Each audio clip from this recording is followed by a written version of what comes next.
Gloire au Seigneur, Amen. Merci à Dieu pour ces beaux cantiques chantés à la gloire de Dieu. Nous devons nous prosterner car il revient nous chercher.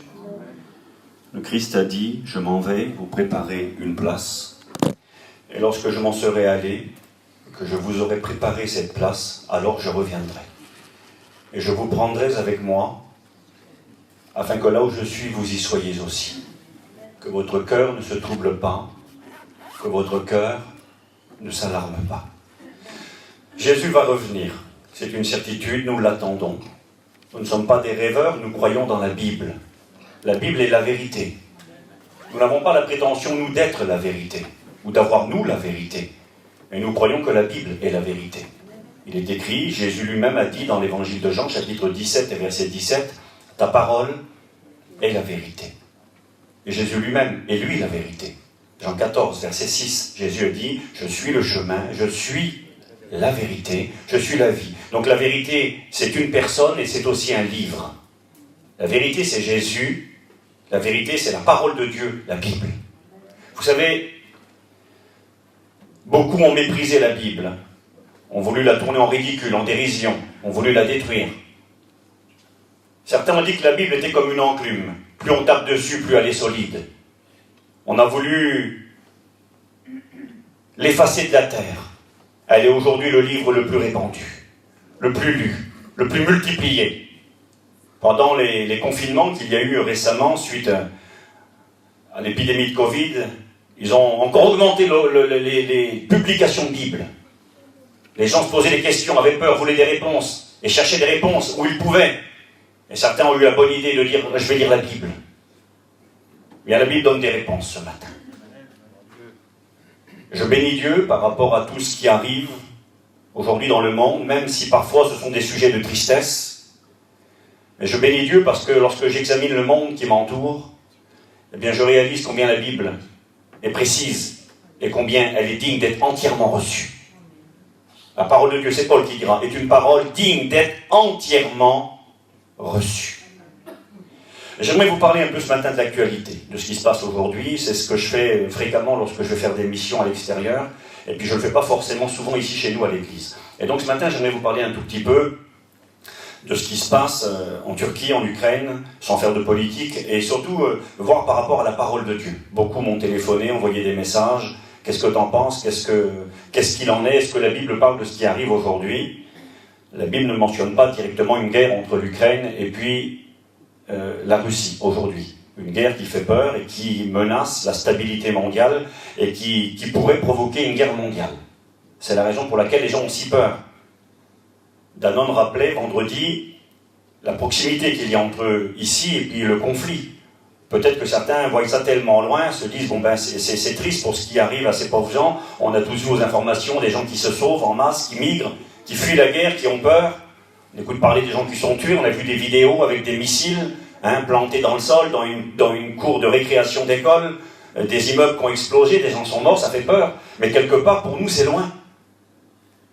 Et puis j'ai vérifié pour être sûr, parce que des fois on dit à peu près, j'ai regardé la France, j'ai regardé de Strasbourg, qui est à l'est de la France, à la ville la plus proche en Russie, et à 2000 km. On est à 3000 km environ, nous, de la Russie, et le conflit qu'il y a actuellement, il y a moins de 3000, il y a 2800 km. Ce qui se passe aujourd'hui, là, à peine 2800 km. Et j'ai regardé pour voir s'ils avaient des avions qui étaient rapides pour voir. Et j'ai regardé, ils ont certains avions qui font 3200 km/h. Donc si on a 3000 km et qui font 3000 km en une heure l'avion, ça veut dire qu'on est à une heure d'avion. Ça veut dire que si à 10 heures un avion part de Russie pour venir bombarder la Bretagne, à 11 heures on peut être bombardé. Et encore plus vite, ils envoient un missile. Donc en réalité, juste pour vous dire que le conflit est très proche de nous. Et puis que ce qui se passe là-bas pourrait très vite avoir des répercussions. De toute façon, il y aura des répercussions. Et que Dieu fasse que ce ne soit pas des répercussions de guerre. Mais il peut y avoir des répercussions, et il y en aura économiques. On nous parle de l'augmentation prochaine du carburant, du gaz, qui avait déjà beaucoup augmenté, de l'augmentation des denrées alimentaires, le pain, le blé, les pâtes. Enfin, ça risque d'avoir des répercussions importantes sur nos vies. Les salaires n'augmenteront pas. Ceux qui vivent avec des salaires des petits salaires ou avec je sais pas moi, le RSA ou autre, eh bien les salaires vont pas augmenter et tout augmentera. Donc on peut s'attendre à des temps de crise compliqués. N'oublions pas qu'on vient de sortir de 2 ans d'épidémie, c'est pas encore tout à fait fini, mais qui laisse des traces. Des milliards et des milliards de dettes ont été mis en place et on est vraiment dans un temps de trouble et de chaos. Et donc, ce matin, ce qui m'intéresse, j'ai pas envie de vous rapporter ce que j'ai lu forcément tout le temps dans des écrits, dans des journaux ou les informations. On n'est pas à la télévision ce matin, on est dans une réunion. Mais j'aimerais voir avec vous la Bible, et en particulier ce que la Bible nous dit de ce pays, ce grand pays qu'est la Russie. La Russie, c'est le plus grand pays du monde. Le plus grand pays du monde. Ça fait à peu près 2 fois les États-Unis. Le deuxième plus grand pays, c'est le Canada. Mais donc, 2 fois l'Amérique. C'est énorme. J'ai regardé 17 millions de kilomètres carrés. Ça ne veut rien dire pour vous, moi non plus. C'est le plus grand pays de la Terre. Est-ce que la Bible parle de ce pays? Oui. Alors, je vais vous dire quelque chose. Ce matin, je vais vous lire quelques petites notes d'un message que j'ai fait en 2018. Donc ça fait environ presque 4 ans. Donc j'ai pas attendu qu'il y ait le conflit en Russie et en Ukraine il y a 3 jours qui commence pour faire mes notes et dire ça y est, c'est du tout cuit. Se basant sur l'actualité, on essaie de tirer dans la Bible des versets. Non. Ce que je vais vous dire ce matin, c'est des choses que les prédicateurs savent et ont appris depuis maintenant des années, que nos anciens prêchaient. Nos anciens. Au début de notre mission, nos anciens, et puis nos enseignants, que ce soit Jimmy, Paillon et les autres, ont parlé de ce pays, la Russie, depuis bien longtemps. Il y a eu longtemps ce qu'on appelait la guerre froide. Quand la guerre a terminé en 1945, le monde a été, pour schématiser, coupé en 2. Il y a eu la partie orientale et la partie occidentale, les pays de l'Ouest, c'est-à-dire l'Europe avec l'Amérique pour simplifier, et puis à l'Est, il y avait cette grande puissance de la Russie avec la Chine et les autres à côté, qui étaient communistes, et le monde était un peu coupé en 2. Et puis il y a eu cette guerre froide, c'est-à-dire ils ont eu peur de conflits entre l'Amérique et la Russie, ils ont eu peur de guerre nucléaire. Une nouvelle arme est née à la fin de la Deuxième Guerre mondiale, qui a été utilisée à 2 reprises, dans 2 villes japonaises, Nagasaki et Hiroshima. 2 bombes ont explosé, et on a découvert le feu atomique. Et on a vu qu'avec une bombe atomique, on pouvait faire beaucoup de dégâts. Ça a terrorisé l'humanité. Dans les journaux de l'époque, ils disaient on a inventé l'enfer. Ils avaient une peur terrible, ils ont dit plus jamais ça. Alors ils ont décidé de travailler, et pendant longtemps ça a été très chaud entre les États-Unis et puis la Russie. Et puis la Russie, qui s'appelait l'URSS à l'époque, c'était une confédération de pays, s'est écroulée. En 1989, je m'en souviens, ça a été la chute du mur de Berlin, et puis ça a été la fin de l'URSS, et ça a été la fin de la guerre froide. Et on pensait que c'était un petit peu calmé tout ça. Mais déjà donc à l'époque, beaucoup de théologiens bibliques, de lecteurs de la Bible, avaient compris que la Russie jouerait un rôle très important à la fin des temps. Donc je vais vous lire la Bible ce matin. Je vais vous lire des versets qui nous parlent d'un homme que la Bible appelle le roi du Nord, ou le roi du Septentrion. Septentrion, c'est un mot compliqué qui signifie le Nord, tout simplement. Je le dis parce que des fois, vous pouvez le lire, vous, dans la Bible. Alors, on va lire l'Écriture, mais avant ça, j'aimerais quand même lire un petit passage, et j'aurais voulu qu'on prie, Seigneur. On va prier encore une fois, que Dieu bénisse. J'ai pas envie de faire, je vous l'ai dit ce matin, un cours ou de la politique, ou vous donner des informations. J'aimerais que ce message puisse vous motiver à quelque chose. Puisse vous motiver à être fidèle au Seigneur. Puisse vous motiver à vous accrocher à Dieu malgré l'adversité, malgré les combats, malgré les difficultés qu'on a tous à endurer les uns comme les autres. Et je vous l'ai dit, demain ça ne sera pas plus facile. J'ai eu l'occasion ici à l'église, il y a 3 ou 4 mois en arrière maintenant, d'apporter un message sur les tribulations de l'église. Et ça n'a pas forcément été bien compris, pas ici, mais peut-être par d'autres, ça a été enregistré, certains l'ont écouté, et certains n'étaient pas forcément d'accord avec ce que je disais, dans la mesure où je rappelais que les temps qui allaient précéder l'enlèvement de l'Église, parce que Jésus revient prendre son Église, nous allons être enlevés. Nous ne sommes pas des rêveurs, nous croyons dans la parole de Dieu. Dans le passé, Dieu a enlevé des hommes. Ça a été individuel, ça a été occasionnel. Il y a l'enlèvement de Enoch dans l'Ancien Testament. C'est écrit dans l'Épître aux Hébreux, qui est le Nouveau Testament, chapitre 11, que Enoch, avant son enlèvement, avait reçu le témoignage qu'il était agréable à Dieu. Il marcha avec Dieu et il ne fut plus parce que Dieu le prit. Enoch a été enlevé au ciel. Élie, a été enlevé au ciel dans un char de feu, dira l'Écriture. Et dans le Nouveau Testament, Jésus a été enlevé dans le ciel. Et il y a des hommes qui ont vécu des expériences. L'apôtre Paul va parler d'une expérience qu'il a vécue. Il a été enlevé dans le ciel à un moment donné. Il ne sait pas si c'est avec son corps ou hors de son corps. De Corinthiens chapitre 12, je connais un homme il y a 14 ans de cela qui fut ravi dans le ciel, il dira, dans le paradis. Il monta jusqu'au 3e ciel, il entendit des paroles ineffables, il a vécu une expérience surnaturelle, il a vu le ciel. L'apôtre Jean, Apocalypse chapitre 4, et je vis une porte ouverte dans le ciel, et j'entendis une voix comme le son d'un coup de trompette qui disait « Monte ici !» Et là, il est monté dans le ciel, et il a vu Dieu sur son trône, il a vu le Christ dans la gloire, il a vu les anges qui s'étaient prosternés et qui adoraient Dieu. Donc des personnes ont vécu des expériences. Certains ont été enlevés dans le ciel, pour l'instant ne sont pas revenus du ciel, Enoch et Élie. Et la Bible enseigne, 1 Thessaloniciens chapitre 4, versets 15 à 17, qu'à un signal donné, à la voix d'un archange et au son de la trompette de Dieu, les morts en Christ ressusciteront premièrement, et nous, les vivants qui serons restés, nous partirons avec eux à la rencontre du Seigneur dans les airs. Nous serons enlevés, dit l'Écriture. Alors nous croyons à l'enlèvement de l'Église. Nous croyons qu'un jour Christ reviendra et qu'il prendra les chrétiens et les chrétiennes de la terre, pas une dénomination. Je le précise ce matin, parce que ça serait trop facile de dire nous appartenons à telle église, nous sommes l'église évangélique, telle et telle dénomination, on va aller au ciel, c'est assuré, pas du tout. L'appartenance à une dénomination ne nous amènera pas au ciel, c'est l'appartenance à l'église de Jésus-Christ. Jésus n'a qu'une église. Matthieu 16, verset 18, je bâtirai mon église, et les portes du séjour des morts ne prévaudront pas contre elle, a dit le Christ. L'église est constituée des hommes et des femmes qui sont nés de Dieu, nés de nouveau. Jésus a dit à Nicodème, Jean 3, si tu ne nais pas d'eau et d'esprit, si tu ne nais pas de nouveau, tu ne pourras pas ni voir ni entrer dans le royaume de Dieu. Pour entrer dans ce royaume qui vient, eh bien, il faut être né de Dieu. Et pour naître de Dieu, eh bien, il faut rencontrer le Christ. Nous avons appris aux écoles bibliques d'une manière assez simple.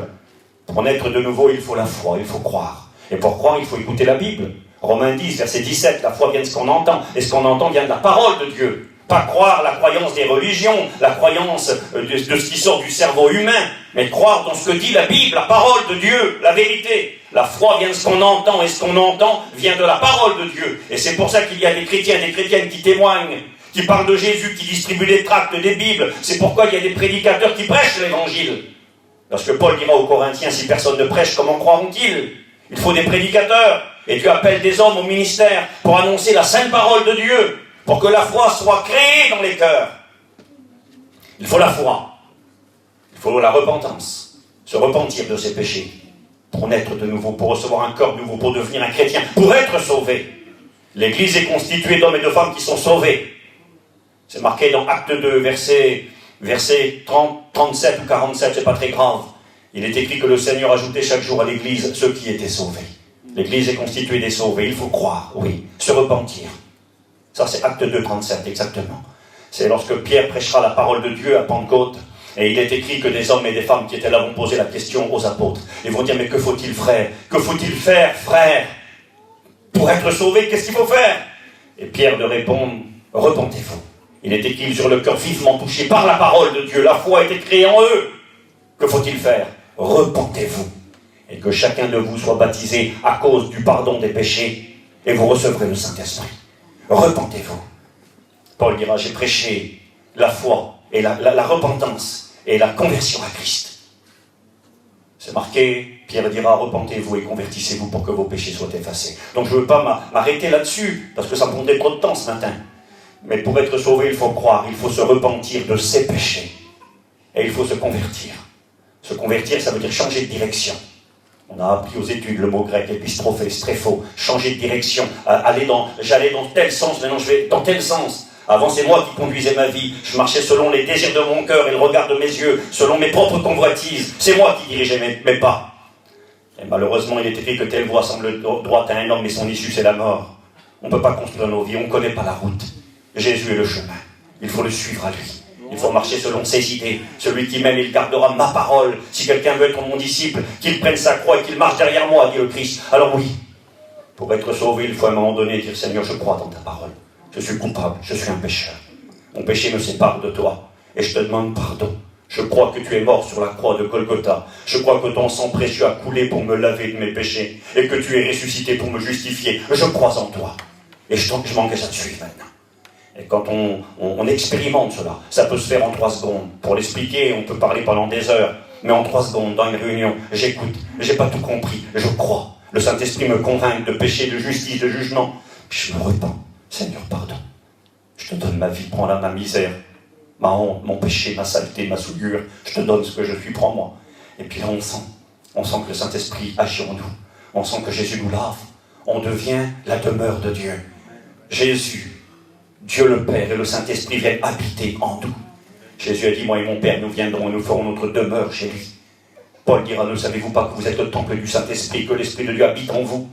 Un petit chrétien, il a le Saint-Esprit en lui. Il y a Dieu le Père et Jésus le Fils qui habite dans son cœur.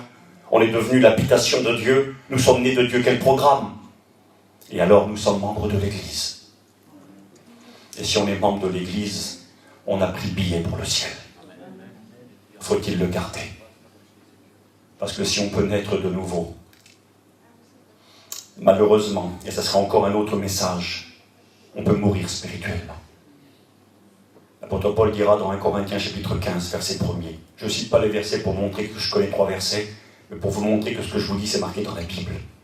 Paul dira, je vous rappelle l'évangile que je vous ai annoncé, que vous avez reçu, et par lequel vous êtes sauvés. Mais après, il met un petit mot de lettre très important. Il faut lire tout le verset. Et par lequel vous êtes sauvés, si vous le retenez dans les termes où je vous l'ai annoncé. Donc on voit qu'il y a une condition, un salut conditionnel. La condition sera définitivement abolie lorsqu'on sera dans le ciel, lorsqu'on aura quitté la terre, soit par la mort ou par l'enlèvement. Alors là, ça sera un salut éternel. Aujourd'hui, nous sommes sauvés en espérance. Il faut combattre le bon combat de la foi. Il faut s'attacher au Christ. Il faut être fidèle jusqu'à la mort, et alors nous obtiendrons la couronne de vie. Le Christ va revenir. Je m'excuse, les mots viennent dans mon cœur, le Saint-Esprit est là ce matin, puis il nous bénit. Je voulais vous lire ça. Luc 21, verset 7, si vous voulez. On va dire verset 7, 8, 9. Il est écrit, ils lui demandèrent, Maître, c'est les disciples qui parlent à Jésus. Jésus avait annoncé la destruction imminente du temple, le temple de Jérusalem qui était précieux pour le peuple juif, le lieu du sanctuaire où on adorait l'Éternel, où on offrait les sacrifices, où on pouvait obtenir le pardon de ses péchés, l'endroit où Dieu se manifestait d'une manière très particulière à Jérusalem. Jésus a annoncé la destruction du temple. Jésus a dit, de ce que vous voyez ici, il ne restera pas pierre sur pierre qui ne soit renversé. Et là, ils ont peur, les disciples. Et pour eux, cette destruction du temple qu'annonce le Christ est synonyme du règne de Jésus sur la terre. C'est comme ça qu'ils le comprennent. Dans l'évangile de Luc, il n'y a qu'une question qui est rapportée. C'est quel sera le signe de la destruction du temple? Quel sera le signe de l'accomplissement de ces choses? Et quand vous lisez dans Matthieu chapitre 24 et dans Marc 13, les disciples ont posé 3 questions. Ils ont dit, Seigneur, quel sera le signe de la destruction du temple? Quel sera le signe de ton avènement? Un mot un peu compliqué. Avènement, ça veut dire la venue, pour régner, c'est tout. Quel sera le signe de ta venue comme roi? Et quel sera le signe de la fin des temps, de la fin du monde? Et ils ont posé des questions et Jésus a répondu. Nous n'aurons pas la prétention ni le désir ce matin, parce que ce n'est pas possible, et puis on ne veut pas de toute façon même essayer, parce que Jésus a dit non, alors c'est lui qui a dit. Jésus a dit que personne ne connaît ni le jour ni l'heure, le moment exact de la venue du Christ, afin que l'on soit prêt en tout temps. Donc personne ne connaît ni le jour ni l'heure, et puis on n'a pas la prétention non plus, nous, ce matin, de dire que l'on connaît le jour et l'heure. Personne ne le sait. Le Père seul. Maintenant, Jésus a quand même dit que nous, enfin par la bouche de l'apôtre Paul, dans 1 Thessaloniciens chapitre 5, il va dire, verset 1er, vous n'êtes pas des ténèbres, pour que ce jour vous surprenne comme un voleur. Ça va être une surprise pour le monde. Mais nous, on n'est pas des ténèbres, on est des enfants de la lumière. On est éclairés par le Saint-Esprit, on est éclairés par Jésus, la lumière du monde, c'est le Christ, et on est éclairés par la Bible. La Bible, c'est la lumière aussi. Psaume 119, verset 115. Ta parole est une lampe à mes pieds, une lumière. Ta parole est une lumière sur mon sentier. Donc nous sommes éclairés par la parole de Dieu, et bien que nous ne sachions pas le jour et l'heure, nous savons que nous sommes dans les temps. Nous savons que le moment est venu. Je m'excuse de dire ce que je vais dire, parce que ça pourrait être un peu déplacé, mais je ne veux pas être déplacé dans mes propos. J'aimerais juste utiliser une image que la Bible utilise, que Jésus a utilisée, que les apôtres ont utilisée, que les Juifs utilisent.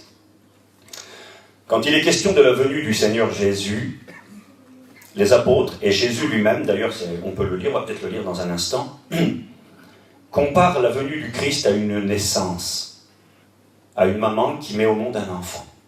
Et c'est en ceci que je ne veux pas être déplacé, mais simplement l'expression de la Bible. Jésus dit, ce ne sera que le commencement des douleurs. Le commencement des douleurs. Les apôtres, Paul en particulier, parlera des douleurs de l'enfantement. Et la venue du Christ est comparée à une femme qui va avoir un enfant. C'est ce que je viens de vous dire, et c'est ce que Jésus a dit, c'est ce que les apôtres ont dit, et c'est ce que les Juifs appellent les douleurs de l'enfantement du Mashiach. Mashiach, c'est le Messie.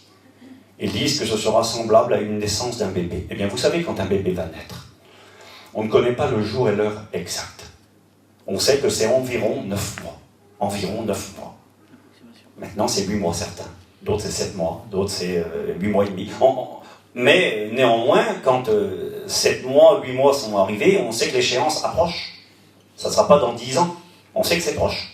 Eh bien, la venue du Christ, toute une série d'événements, et ce matin, on n'en fera pas du tout le tour, et j'en parlerai pas non plus, parce que c'est tellement vaste. La Bible nous a donné, Jésus nous a donné toute une série d'informations, de signes, qui allaient s'accomplir à la fin des temps, et qui seraient pour nous le moyen de nous situer à l'horloge de Dieu, afin de savoir si la venue du Christ était proche ou pas. Certains l'ont cru par le passé. On cru que Christ allait revenir, je pense en particulier pendant les grandes guerres mondiales qu'il y a eu, 14-18, 39-45. Les gens avaient peur, ils disaient, ça y est, Jésus revient. Les chrétiens y croyaient à l'époque. Mais des événements étaient manquants. Il y avait des événements majeurs qui devaient s'accomplir, et malheureusement, certains chrétiens de l'époque avaient mal lu la Bible. Et c'est pourquoi ils étaient troublés. Et Jésus dira, je lis la Bible, ils lui demandèrent, Maître, quand donc cela arrivera-t-il? Et à quel signe connaîtra-t-on que ces choses vont arriver? Jésus répondit, prenez garde, que vous ne soyez séduits, car plusieurs viendront en mon nom, disant, c'est moi, et le temps approche, ne les suivez pas. Il met en garde contre les faux docteurs, les faux prophètes. Il en existe malheureusement un grand nombre. Certains ont prétendu être le Christ. Il y en a plein, je ne parlerai pas de ça ce matin, il y a plein de mouvements sectaires qui existent aujourd'hui, et certains pensent... En Chine, il y a un mouvement là, c'est le mouvement, c'est l'église du Dieu Tout-Puissant. Ça fait bien, ça, l'église du Dieu Tout-Puissant. Ils sont ils font beaucoup de prosélytisme, ils ont beaucoup de missionnaires. Vous allez sur Internet, il y a plein de vidéos, il y a même des chrétiens qui les regardent et qui ne savent pas. Bon, je dirais pas qui ce matin, je connais quelqu'un qui regardait des vidéos, et il savait pas, bon, j'ai rien dit, parce que voilà, il croyait que c'était bien, mais, parce que ce qu'il regardait n'était pas gênant, ce qu'il m'a montré, mais il croyait que c'était bien. J'ai regardé qui était ce mouvement. Ces mouvements prétendent, c'est une grande église en Chine, constituée de plusieurs millions de membres, chrétiens. Ces gens-là croient dans la Bible partiellement, mais ils disent que Jésus, il vit sur la terre aujourd'hui, il est revenu. Et il s'est réincarné dans une femme. Voilà, tout simplement. C'est une femme, là, elle est en Chine, je crois qu'elle est partie maintenant aux États-Unis. Et puis, cette femme-là, c'est Jésus. Donc, elle a dit, elle a donné plein d'écrits. Ces écrits, ils les ont recopiés, ils ont fait des livres et ils les distribuent, puis ils lisent ça dans les églises. Alors, ils lisent la Bible, mais ils lisent ces écrits-là, et puis ils disent que Jésus est revenu, il est sur la terre, là-bas. C'est une Chinoise. Bizarre, hein? On vous dira, il est ici, il est là, ne le croyez pas. Quand Jésus va revenir, la rencontre se fera dans le ciel. On ne va pas rencontrer Jésus en Amérique, ni en France, même pas en Israël. Jésus un jour reviendra en Israël, oui. Posera ses pieds sur la montagne des Oliviers qui est en face de Jérusalem. Zacharie chapitre 14 nous le précise, et les Actes des Apôtres nous le précisent aussi au chapitre 1er. Quand Jésus est monté au ciel, il était à Jérusalem, sur la montagne des Oliviers, en face de la ville de Jérusalem. Et il est parti au ciel. Puis il est écrit que quand il est monté au ciel, il est parti dans la gloire de Dieu. Et puis là, des anges sont apparus. Et ils ont dit aux apôtres, pourquoi regardez-vous vers le ciel? Ce Jésus qui est parti au ciel reviendra de la même manière qu'il est parti. Un jour, Jésus reviendra à Jérusalem. Il posera ses pieds sur la montagne des Oliviers et il sera accompagné des chrétiens et des chrétiennes qui, auparavant, auront connu un enlèvement dans le ciel. Donc, ne nous inquiétons pas de savoir où est Jésus sur la terre. Il n'est pas sur la terre. Par son esprit, il est là. Dans sa divinité, il est là. Mais ne nous attendons pas à rencontrer Jésus en tant qu'un être humain, ou le Messie. Il y a plein de soi-disant Messie aujourd'hui, donc je ferme la porte. Il y a plein de choses qui me viennent et je ne veux pas perdre mon temps. J'aimerais vous parler de la Russie ce matin. Ils vous diront, c'est moi, le temps est proche, ne les suivez pas. Et là après Jésus dit un verset très important, et qui je crois correspond aussi à aujourd'hui. Va continuer à être d'actualité dans les semaines, dans les mois, peut-être les années qui viennent, parce que la Bible continuera à être lue après l'enlèvement. Ça c'est important de le considérer. Quand l'Église va partir dans le ciel, la Bible va rester sur la terre. Et elle continuera à être lue, et des hommes et des femmes tireront bénéfice de la parole de Dieu. Jésus a précisé dans Luc 21 justement, quand vous verrez l'abomination de la désolation dont a parlé le prophète Daniel établi dans le lieu saint, Jésus va dire que celui qui lit la Bible fasse attention. Malheur aux femmes qui seront enceintes et à celles qui allaiteront. Ça sera un temps de colère pour l'accomplissement de tout ce qui est écrit. Donc les gens liront la Bible et trouveront refuge, trouveront consolation, trouveront des réponses après l'enlèvement. Et ces versets continueront d'être lus. Mais pour aujourd'hui, quand vous entendrez parler de guerre, on écoute parler de guerre, hein. On allume CNews, on allume BFM TV, ça parle que de la guerre. Le Covid est pratiquement oublié. Pas plus du Covid. On est passé à autre chose. Quand vous entendrez parler de guerre et de soulèvement, soulèvement c'est toutes les manifestations. C'est tous les gens qui tous les samedis étaient dans les rues contre le pass sanitaire. C'était les gilets jaunes auparavant. C'était les gens qui manifestaient pour leur retraite en France. Mais dans le monde entier, il y a des manifestations. Il y a des soulèvements, partout. Quand vous entendrez parler de guerre et de soulèvement, ne soyez pas effrayés. Peut-être qu'on peur ce matin, un petit peu quand même. Regarde la télé, voilà, ça fait un petit peu peur quand même. J'ai regardé des gens, vous aussi comme moi, aux informations, des Ukrainiens qui disaient « On ne pensait pas que ça aurait été possible. On ne croyait pas vivre ça. » L'Ukraine, c'est quasiment l'Europe. Ils veulent rentrer dans l'Europe, c'est les portes de l'Europe. Ils ont la mentalité européenne, occidentale, beaucoup d'entre eux. C'est d'ailleurs pour ça qu'il y a un conflit aujourd'hui. C'est parce que l'Ukraine, c'est un pays coupé en deux, quasiment, pour simplifier. Il y a une partie qui se considère comme russe. Ils parlent russe, ils ont la mentalité, parce que c'était une colonie russe autrefois. Et puis il y a plein de Russes qui vivent là. Et le pays est quasiment coupé en deux. Il y a une partie qui se considère comme des Russes et l'autre partie se considère comme des Européens. Et puis forcément, il y a conflit. Et donc il y avait une guerre avant. La guerre en Ukraine, c'était une guerre civile. Le pays entre eux se faisait la guerre depuis des années maintenant. Il y a une guerre qui a lieu, le gouvernement envoie des hommes, des armées, qui font la guerre à ceux qui vivent à l'est, à côté de la Russie. Et puis ils avaient trouvé un traité de paix en 2014-2015, là. C'était assez fébrile, et puis boum, tout est tombé par terre aujourd'hui. Donc c'est un pays qui est en crise. Mais néanmoins, ces gens sont en train de dire aujourd'hui, on ne s'attendait pas à vivre ça. Réalisez quand même que depuis la Deuxième Guerre mondiale, de telles situations en Europe, il n'y en a jamais eu. Il n'y a jamais eu. Ici, il n'y a personne qui a connu la guerre. Je vois les frères, les anciens, les plus anciens, mon père en fait partie. Ils sont nés juste après la guerre. Personne ici a connu la guerre. Eh bien, depuis... il n'y a personne ici qui connaît ce qui est en train de se vivre aujourd'hui et qui touche l'Europe. C'est du jamais vu. Des missiles qui sont envoyés, des civils qui se sauvent, qui cherchent refuge. C'est du jamais vu depuis la guerre. C'est important. Hein. Les gens ont peur. Et Jésus dit... Vous entendez parler de guerre et de soulèvement, ne soyez pas effrayés, n'ayez pas peur. Il faut que ces choses arrivent. Premièrement. Mais ce ne sera pas la fin. Ah bon? Puis Jésus continue, il dit, il y aura des tremblements de terre, des pestes, des épidémies. Beaucoup s'appuient sur le verset là, pour parler du coronavirus, de cette grande épidémie qui, si par le nombre de morts, n'a pas été énorme en réalité. Il y a eu un peu plus de 5 millions de morts. Il y a eu la grippe espagnole il y a 100 ans en arrière, en 1917-18, il y a eu 100 millions de morts. Donc c'était bien plus. Mais néanmoins, l'impact que ça a eu, les répercussions que ça a, ça fait partie des plus grandes épidémies qu'il y a jamais eu à cause de l'impact que ça a. Le monde entier qui a été confiné, du jamais vu dans l'histoire humaine, quasiment toute la Terre enfermée dans des maisons, dans des endroits sans pouvoir bouger, c'est du jamais vu. Ça a créé un électrochoc, une psychose, une peur. Vous en souvenez, on a tous été marqués. C'était impressionnant, on avait peur, où est-ce qu'on allait, on ne savait pas. Donc c'est très important. Jésus dit, il y aura, quels seront les signes de ton retour, qu'est-ce qui va arriver, guerre, bruit de guerre, tremblement de terre, peste, etc. Et Jésus dira, quand ces choses commenceront à arriver, verset 28, redressez-vous, levez votre tête, parce que votre délivrance approche. Pourquoi? Parce qu'il y aura de l'angoisse chez les nations. Luc 21, 25. De l'angoisse. Il y en a de l'angoisse aujourd'hui. Peur du corona, peur de la guerre. Les gens ont peur d'une guerre nucléaire.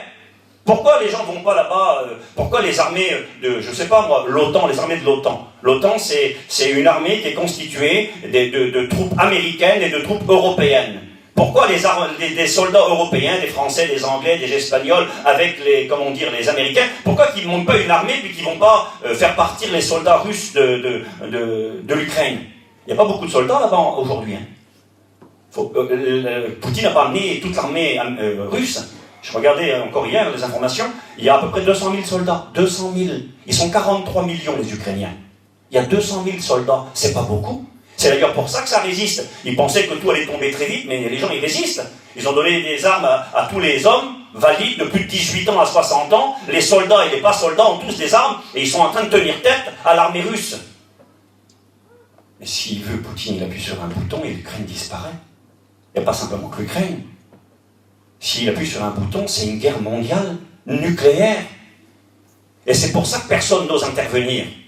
C'est pour ça qu'on parle. J'ai écouté Sarkozy qui parlait, hein, Macron a convoqué les deux anciens présidents, Hollande et Sarkozy, pour demander conseil, parce que c'est une grosse affaire. La moindre maladresse peut provoquer un chaos général. Il les a convoqués, Sarkozy, quand il est sorti de l'Élysée, il a pris la parole, j'ai vu aux informations, et il a dit, la seule voie qu'on a, c'est la voie diplomatique, c'est-à-dire de discuter, on peut juste parler. On peut rien faire de plus. Si par maladresse, un soldat européen irait là-bas et il faut un coup de fusil, ça fait une guerre mondiale. Les gens ont peur, c'est sur le couteau, c'est sur le tranchant. Les gens ont très peur. Très peur de ce qui pourrait se produire. Et personne n'ose intervenir parce que Poutine est un homme fort. C'est l'homme le plus puissant du monde. Il est redoutable. C'est un homme qui a tué à multiples reprises. Il était membre du KGB. C'était la police secrète russe. Et les gens ont peur de lui. Il fait trembler le monde. Parce qu'ils savent que s'il le voudrait, il a envoyé 150 000 à 200 000 soldats en Ukraine. C'est rien. Quelque part, il est en train de s'amuser. S'il voudrait, il détruit l'Ukraine, il détruit... Personne n'ose rien lui dire. Mais jusqu'à où ça va aller? Vous savez, quand la Deuxième Guerre mondiale est devenue une guerre mondiale, elle n'était pas mondiale au départ. Au départ, ça s'est produit parce que Hitler est devenu le Führer, le chancelier allemand, le dirigeant de l'Allemagne, et puis il a décidé d'annexer. C'est-à-dire de prendre un pays voisin et de le mettre dans son pays à lui. Il a annexé l'Autriche. Hitler était autrichien. Il était né à Braunau, en Autriche, et puis il a décidé de prendre ce pays où il était né et de dire c'est un pays allemand. Et donc il a pris le pays, et les nations de l'époque ont voulu agir. Ils ont dit on ne peut pas le laisser faire, mais ils ont eu peur. Ils ont dit si on parle, ça va aller trop loin. Et c'est ce qui se passe aujourd'hui. Ils ne voudraient pas le laisser faire. Mais ils disent si on parle, ça va aller trop loin. Il y a quelques années en arrière, là les Russes, Poutine et ses soldats ont pris la Crimée. La Crimée, c'est au sud de l'Ukraine. C'était un territoire déjà ukrainien. Et puis là, aujourd'hui, il y a 2 autres territoires qui sont en train d'être pris. Et jusqu'à où ils vont le laisser faire? Alors ils essaient de lui faire des menaces. Tu ne peux pas aller plus loin, on va toucher à ton argent, on va empêcher de voyager. Mais ils ont peur. Jésus a dit, il y aura de l'angoisse chez les nations qui ne sauront que faire au bruit de la mer et des flots. Les hommes rendront l'âme de terreur dans l'attente de ce qui arrivera pour la terre. Il y a eu ce sentiment avec le Covid là. Une angoisse générale, une terreur terrible.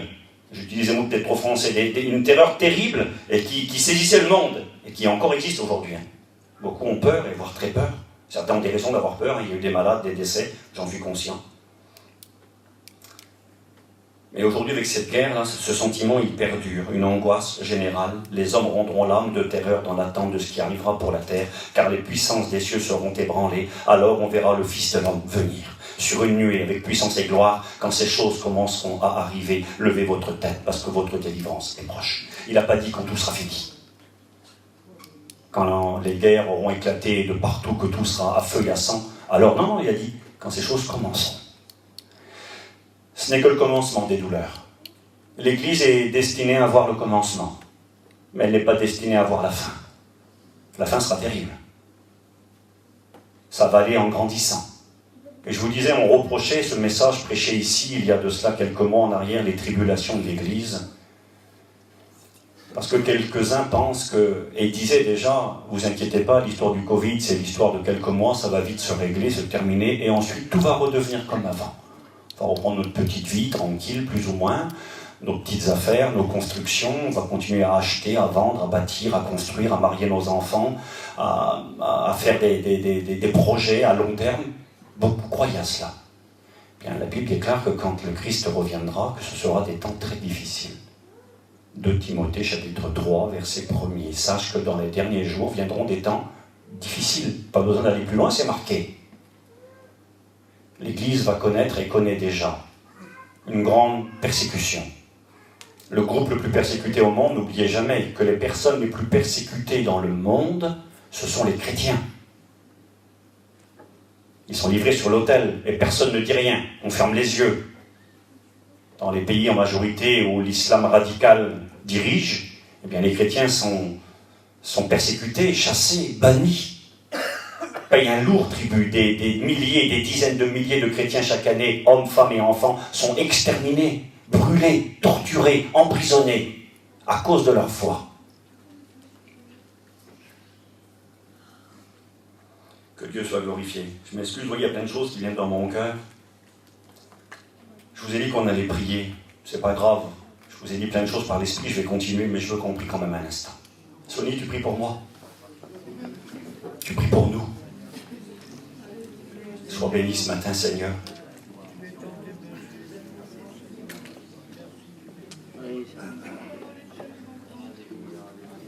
Voilà, merci au Seigneur. Je voudrais vraiment ce matin, c'est vraiment le désir de mon cœur. Vous n'êtes pas mon église, vous êtes l'église de Jésus. Mais je suis pasteur de l'église ici, avec les frères. Et j'ai un attachement particulier pour vous. Et puis si Dieu a permis depuis quelques années que j'ai l'occasion de bouger dans différentes églises et d'apporter mon concours, je remercie Dieu pour ce qui a pu être fait. Mais j'ai une responsabilité particulière à votre égard. Et j'ai un souci particulier à votre égard. Parce qu'ici dans l'Assemblée, on est ensemble depuis maintenant plus de 20 ans, pour la majorité d'entre nous. Et puis j'ai ma famille ici. Vous êtes ma famille, vous êtes mes amis, vous êtes mes frères et sœurs dans le Seigneur. Et j'aimerais que ce message puisse vous motiver, comme toutes nos réunions de toute façon. Ce n'est pas une réunion exceptionnelle ce matin. Ce n'est pas la réunion de l'année, non, c'est une réunion, comme toutes les réunions qu'on aura. On aura une réunion mercredi, il faut venir. Il faut écouter la parole de Dieu, il faut s'enrichir, il faut prendre des forces, on en a besoin. Il faudra venir vendredi, il faudra venir dimanche, il faut venir à toutes nos réunions, quel que soit le prédicateur, quel que soit le message. On a besoin de nourriture différente.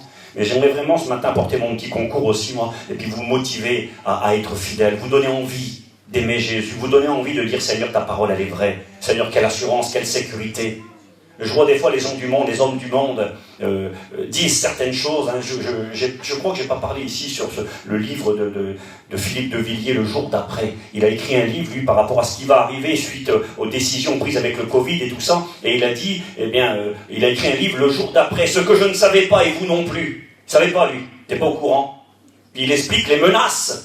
Les menaces qui peuvent avoir lieu dans un avenir assez proche d'un gouvernement mondial qui va dominer, tyranniser les gens, contrôler tout le monde, avec des marquages de la population, marquage de la peau, puce électronique. Il a peur de ça, il marque tout ça dans son livre. Puis lui, il dit, je ne le savais pas, et puis vous non plus. Ben, moi j'ai marqué, j'ai acheté le livre, j'ai marqué derrière, moi je le savais déjà.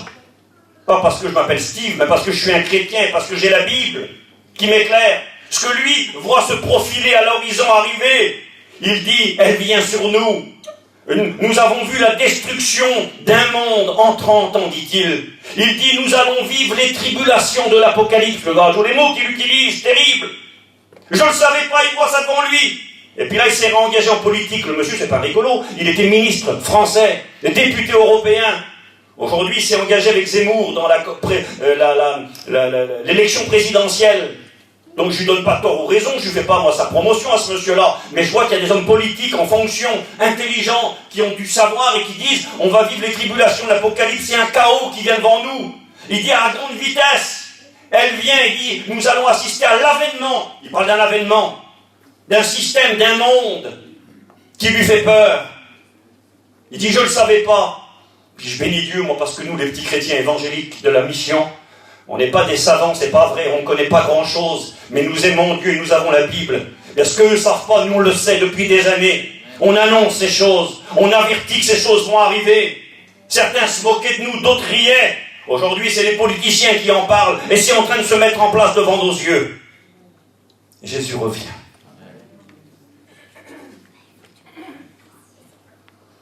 Vous écouterez parler de guerre, de bruit de guerre, ne soyez pas troublés, ces choses vont arriver, on en écoute parler. Je regarde l'heure, il est 11h05. Je vais vous lire un premier passage qui nous parle d'un roi qui jouera un rôle à la fin des temps. Vous verrez que j'invente rien, je vais lire la Bible. Et puis on va en tirer quelques conclusions ensemble par rapport à ce qui se passe aujourd'hui et de ce que pourrait produire. Maintenant, je ne suis pas prophète, je pourrais l'être, on dit toujours ça, mais on peut l'être, parce que Dieu a donné des ministères à l'Église, il a donné 5 ministères. C'est Éphésiens qui nous le rappelle.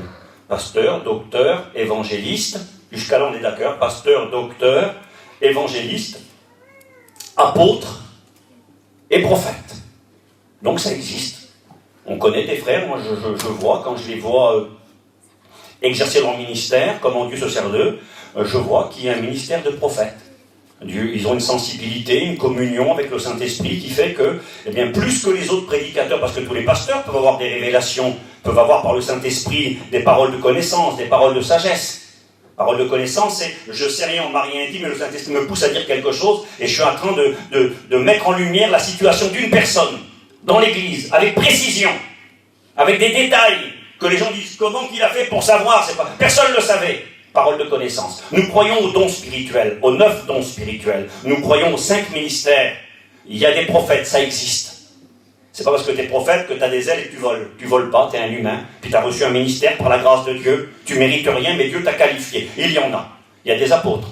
Nos frères missionnaires, certains d'entre eux sont des apôtres. Ils vont dans des pays où il n'y a rien du tout. Ils annoncent l'évangile, ils font l'œuvre d'évangélisation, ils montent une petite église, 2 églises, ils deviennent pasteurs, et puis ensuite, ils envoient ces hommes, ils les enseignent en tant que docteurs, et ils les envoient prêcher la parole de Dieu, et ils montent des œuvres. Ça, c'est des apôtres. Donc, nous croyons aux différents ministères. Et donc, quand je vous dis je ne suis pas prophète, parce que Dieu ne m'a pas dit, je ne sais pas ce que va produire le conflit actuel. Il faut tout le temps être prudent. Il ne faut pas aller trop vite et puis courir à 200 à l'heure et dire ça y est, c'est bon. C'est la fin du monde, c'est la guerre finale. Non, pas du tout. Je ne sais pas ce que va produire cette guerre. Puis à la limite, en particulier pour le peuple ukrainien et puis peut-être pour la paix mondiale, que Dieu fasse que ça se règle vite et que ça s'arrange. Il y a aussi des gens qui pensent parfois que les chrétiens ou les pasteurs sont contents des catastrophes qui se passent dans le monde et puis que quelque part, ils voudraient que ça soit pire. Mais non, pas du tout. Moi, je préférais la vie il y a 5-10 ans en arrière qu'aujourd'hui, Danone. On avait cette liberté de mouvement, d'aller et de venir, on pouvait avoir nos petites missions, on avait nos conventions, nos retraites, nos voyages en Israël, nos séminaires dans les pays à l'étranger. C'était quand même mieux que d'être enfermé pendant le confinement, que d'avoir peur les uns des autres, de ne plus voir quasiment personne parce que tu as peur de donner le virus à l'autre, parce que l'autre a peur que tu lui donnes le virus, chacun est de son côté, plus personne ne se voit. C'était mieux avant. Aujourd'hui, il y a cette menace de guerre qui pèse, et puis qui fait trembler, et demain, peut-être que ça sera difficile pour certains d'avoir du pain sur leur table. Donc, c'était mieux avant, humainement parlant, toujours. Donc, on ne se réjouit pas de ce qui arrive. On ne se réjouit pas des guerres, on ne se réjouit pas des épidémies, on ne se réjouit pas de la famine et des catastrophes qui frappent l'humanité. Non, pas du tout. Mais nous sommes obligés de dire que ces choses, Jésus en a parlé. Et qu'il en a parlé comme étant des signes qui allaient s'accomplir avant son retour. Et ces choses-là, nous les annonçons, nos professeurs, nos anciens ont annoncé avant nous ces choses. Certains se moquaient d'eux, disaient que ce qu'ils disaient était impossible. Et ce qui se passe aujourd'hui en Russie et en Ukraine, certains disaient encore il y a quelques jours en arrière, pas quelques semaines, quelques jours, mais c'est impossible. J'écoutais hier aux informations un journaliste qui disait que les Américains étaient bien informés. Ils avaient beaucoup d'informations, ils ont des services secrets, et ça fait déjà plusieurs jours que les Américains alertent que les Russes allaient rentrer en Ukraine et faire la guerre. Ça, vous l'avez écouté comme nous, hein? Plein ont annoncé. Et pourtant, l'Europe en particulier disait « Oh, il est fou Biden, ils sont fous ces Américains. » Comme s'il va y avoir une guerre.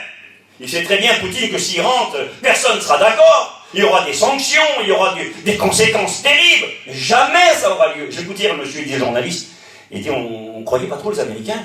On disait, oh, ils sont alarmistes, ils sont négatifs, ils annoncent toujours des choses et puis il n'y a rien. C'est ce que certains disent quand les pasteurs prêchent. Ils voient tout en noir, ils sont pessimistes, ils sont négatifs. Moi, je ne suis pas pessimiste, je ne suis pas négatif, je suis un chrétien, je veux bientôt aller dans le ciel. Je n'ai pas peur de l'avenir, je sais où je vais. Au contraire, Jésus a dit qu'on vous écouterait parler de guerre et de bruit de guerre, n'ayez pas peur. Alors moi, je n'ai pas peur. Je ne suis pas un héros, je vis dans le même monde que vous. Et puis, j'ai pas aux mêmes souffrances que vous, aux mêmes soucis que vous. Mais il y a une lumière qui brille là-bas au bout, je sais où je vais. J'ai une destination, j'ai un but qui m'attend. Daniel, chapitre 11, verset 40. Regardez, comment c'est simple. Au temps de la fin, ça commence comme ça. C'est bien la fin des temps, ça. Au temps de la fin. Ou alors à la fin des temps, ça veut la même chose. À la fin des temps, d'accord. Daniel 11, verset 40. Le roi du Midi se heurtera contre lui. Et là, écoutez bien. Il va être question d'un personnage que la Bible appelle le roi du Septentrion, le roi du nord d'Israël. Et le roi du nord fondra sur lui comme une tempête, avec des chars, avec des cavaliers, avec de nombreux navires, et il s'avancera dans les terres, il se répandra comme un torrent et débordera. Il parle d'une invasion, d'une guerre invasive, qui aura lieu à la fin des temps. Je ne crois pas du tout que c'est la guerre qui est aujourd'hui en Ukraine, pas du tout. Mais je crois néanmoins que ce qu'a fait Poutine révèle que c'est possible. Pour ceux qui disaient il y a encore 3 semaines en arrière, jamais au XXIe siècle, au monde de la diplomatie, de l'ONU, du G20, du G7, toutes les nations ont dialogue, ont des engagements financiers, ont des contrats. Jamais ça aura lieu. Je vous l'ai dit, il y a 4-5 jours en arrière, le monde ne croyait pas possible, à part les Américains qui avertissaient que ça allait arriver, parce qu'ils avaient des informations avec les services secrets, des projets de Poutine et du gouvernement russe. Mais les gens ont dit, non, jamais ça aura lieu. Et la Bible nous dit, à l'époque de Daniel, il y a 2600 ans en arrière environ, le roi du Nord fondra sur lui comme une tempête. C'est quelque chose d'inattendu. C'est calme, il fait beau, tout d'un coup, une grosse tempête se lève. C'est ce qui va arriver à la fin des temps. Il va y avoir une grosse tempête qui va se lever. Ils ne se douteront de rien. Lorsque Noé entra dans l'arche, alors le déluge s'abattit sur la terre, la ruine soudaine des nations, comme une tempête. Le roi du Nord fondra sur lui comme une tempête, avec des chars. Peut-être qu'il ne faisait pas allusion aux mêmes chars à l'époque, mais j'ai bien vu, moi, à la télévision, des chars russes, ukrainiens. C'est ce qu'on utilise pendant la guerre. Des cavaliers, de nombreux navires, il s'avancera dans les terres, se répandra comme un torrent et débordera. À fond, puis ça va partout. Ça envahit tout. Puis à la fin, ce roi du Nord, où ira-t-il? Il entrera dans le plus beau des pays. C'est quoi pour la Bible le plus beau des pays? C'est où? Dites-le, allez-y. Israël, oui. C'est ce que le prophète appelle le plus beau des pays. C'est terrible, hein, parce qu'en réalité, je le dis avec le sourire ce matin, en réalité, Israël, si pour Dieu et pour la Bible, c'est le plus beau des pays, eh bien, on a eu l'occasion, quelques-uns ici présents, moi y compris, d'aller en Israël, et pour certains plusieurs fois. Eh bien, en réalité, je ne sais pas ce que... Enfin, si, je sais ce que la Bible appelle beau. Mais au niveau beauté de ce que nous, on pourrait appeler beau, la France est plus beau qu'Israël. Ah oui. Les prairies bien vertes de la Bretagne, de la Normandie, les plages, nos montagnes. Vous allez partout en France, il y a des régions qui sont... Il y a des très belles choses dans toutes les régions de France. Israël, c'est autre chose. Hein. Israël, c'est un pays assez difficile, hostile. C'est un pays qui est essentiellement, majoritairement, un désert. À moins de trouver beau un désert, il n'y a pas de culture, quasiment rien. Des pierres, des cailloux, du sable, c'est quasiment la plupart du pays. Il y a 2 mers. Il y a la petite mer de Galilée, qui est un lac plus qu'une mer. Et puis il y a la mer morte. On va la mer qu'ils ont. Ils ont une mer, elle est morte. Il n'y a même pas un poisson dedans. Il n'y a pas de vie. Et puis là-bas, au nord d'Israël, les Juifs ont beaucoup travaillé pour redonner la vie au désert et au nord, qui était un marécage. Eh bien là-haut, autrefois, on ne pouvait pas y vivre. Les gens attrapaient la malaria. Ils étaient piqués par des moustiques, et puis les gens mouraient. C'était invivable. Et Israël, en réalité, au niveau de la beauté, la France est beaucoup plus belle. C'est ce que je crois, moi, toujours. Et quand la Bible dit que c'est le plus beau des pays, c'est le plus beau des pays parce que c'est le pays que Dieu a choisi. C'est le plus beau des pays parce que c'est le pays où Dieu a décidé de faire résider son nom. Le vainqueur de Dieu, celui qui lutte avec Dieu, c'est ce que signifie le pays d'Israël. Il est au centre du monde, au centre des nations. C'était le centre aussi du Jardin d'Éden. dans l'Antiquité. C'est un endroit extraordinaire et Dieu appelle ce pays le plus beau des pays parce que c'est le pays que Dieu a choisi. D'ailleurs, c'est la réalité avec nous-mêmes. Quand Dieu nous regarde, à vous et moi les chrétiens, on trouve ça dans le Cantique des Cantiques. C'est un langage d'amour. Dieu dit que tu es belle, ma bien-aimée, ma colombe, ma parfaite. Quand on se regarde, il parle de son Église. Bon, on n'est pas si parfait que ça. Mais c'est le regard de l'amour. Et le Seigneur nous regarde et il nous aime. Et il nous trouve beaux à ses yeux. Et là, il est écrit, le roi du Nord descendra dans le plus beau des pays, et plusieurs succomberont, victimes de la guerre. Mais Édom et Moab, c'est-à-dire la Jordanie actuelle, puissance musulmane, mais Édom et Moab, et les principaux des enfants d'Ammon, seront délivrés de sa main. Il étendra sa main sur divers pays, une guerre, et plusieurs pays sont concernés, avec le roi du Nord. Et je vais lire après d'autres versets qui vont vous donner à comprendre qui est ce roi du Nord. Est-ce que c'est Poutine? Peut-être, peut-être pas. Il aura peut-être un successeur, c'est possible aussi. Mais le roi du Nord, c'est le roi de la puissance russe. Et je vais vous le montrer avec des versets dans quelques secondes. Il étendra sa main sur divers pays, et le pays d'Égypte n'échappera pas. Il se rendra maître des trésors, d'or et d'argent, et toutes les choses précieuses de l'Égypte. Les Libyens et les Éthiopiens seront à sa suite. La Libye sera avec lui. La Bible appelle la Libye aussi, dans Ézéchiel 38, appelle le pays de Pout, la Libye. Et donc là, il est précisé.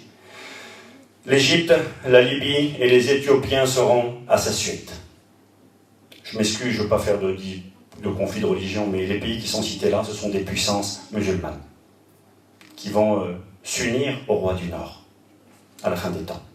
Et c'est une réalité qui existe déjà aujourd'hui. Poutine est l'ami, et la Russie est l'ami, il y a des alliances. Aujourd'hui, le monde est coupé pratiquement en deux, pour simplifier. Il y a les puissances occidentales, l'Europe, les États-Unis d'Amérique, l'Australie, des grandes puissances, vous voyez, qui ont un peu les mêmes idées, qui vont dans le même sens, la démocratie, tous ces langages qu'on écoute régulièrement. Et puis il y a le bloc de l'autre côté qui se constitue, et c'est terrible parce que la Bible nous l'avait précisé il y a des milliers d'années, qui sera constitué des puissances du nord d'Israël, la Russie, sera unie, je vais vous le dire dans 2 minutes, aux puissances des grands pays musulmans, vont s'unir avec eux. Et donc les noms sont précisés, l'Iran, la Libye, la Turquie. La Turquie dans la Bible s'appelait Togarma. Donc ces pays sont mentionnés à la fin des temps comme devant former des coalitions, des blocs. Et je vais vous lire dans 2 secondes. Je continue ma lecture. Des nouvelles de l'Orient, de l'Est et du Nord viendront l'effrayer. Et il partira avec une grande fureur pour détruire ce roi du Nord qui va faire la guerre à plusieurs pays. Il partira avec une grande fureur pour détruire et exterminer des multitudes. Il dressera les tentes de son palais entre les mers, vers la glorieuse et sainte montagne. Il prendra la direction de Jérusalem après. Ce qui se passe aujourd'hui en Ukraine se produira à la fin des temps en Israël. C'est la fameuse bataille que la Bible appelle dans le livre de l'Apocalypse au chapitre 16, la bataille d'Armageddon. Les nations de la terre, avec la Russie à leur tête et le gouvernement mondial, descendront tous. Beaucoup ont cru qu'Armageddon c'était une guerre des nations entre eux. Les Américains contre les Russes, contre les Japonais, les Italiens, pas du tout. Armageddon, c'est la 3e guerre de l'Apocalypse. Dans l'Apocalypse, il y a au moins 3 guerres qui vont arriver après l'enlèvement de l'Église. Je vais vous lire les versets dans 2 secondes si vous voulez. Apocalypse 6 nous parle d'une première guerre qui aura lieu après l'enlèvement. Quand l'Église part, un gouvernement mondial est en train de se mettre en place. C'est déjà en cours aujourd'hui, mais en train de se concrétiser. Après l'enlèvement, l'avènement de l'Antéchrist à la tête de l'humanité. Des hommes voudront mettre un dirigeant pour résoudre les problèmes de l'humanité. Certains ont mal compris un verset de Paul. Paul va dire dans 1 Thessaloniciens chapitre 5, quand les hommes diront paix et sécurité, alors viendra la fin. Alors l'Église partira. Parce que 1 Thessaloniciens 4, c'est l'enlèvement, 1 Thessaloniciens 5, c'est après. Il donne des détails de ce qui va arriver au moment de l'enlèvement. Et puis, Paul dira, quand les gens diront paix et sécurité, alors la ruine soudaine les surprendra. Beaucoup ont cru que le Seigneur reviendra prendre l'Église quand ce sera la paix mondiale et la sécurité mondiale. Mais pas du tout. C'est pas ce que dit le verset. Le verset il dit, quand ils parleront de paix et de sécurité. Et aujourd'hui, plus que jamais, les gens parlent que de paix et que de sécurité, parce qu'ils savent que la paix est menacée, parce qu'ils savent que la stabilité, la sécurité mondiale est menacée. Alors on parle que de ça. On veut créer des instances, on veut mettre des hommes, des institutions pour justement résoudre le problème.